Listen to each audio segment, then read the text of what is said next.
کبھی کبھی تو جب عنایات اتنی زیادہ ہیں تو کبھی کبھی کوئی امتحان آ جائے تو ہم پھر بھی اپنے رب سے راضی رہیں, اپنے آپ کو سمجھائیں کہ پریشان ہونے کی کیا ضرورت ہے.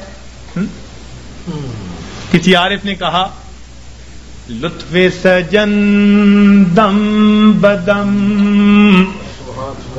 قہر سجن گاہ گاہ,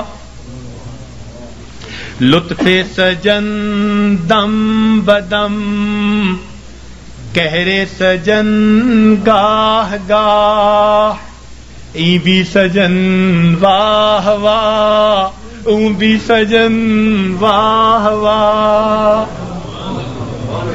میرے مالک ہم اس پہ بھی راضی ہیں, میرے مولا ہم اس پہ بھی راضی ہیں. یہ ہے بندگی, یہ ہے بندگی.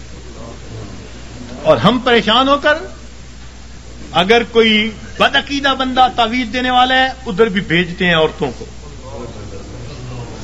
عاملوں کے پاس, نجومیوں کے پاس, جادو کرنے والوں کے پاس, کالے علم والوں کے پاس ایمان گواہ بیٹھتے ہیں. اور بڑے بڑے نمازی اور سالک اور ذکر مراقبہ کرنے والے پریشان ہو کر ہرگز نہیں.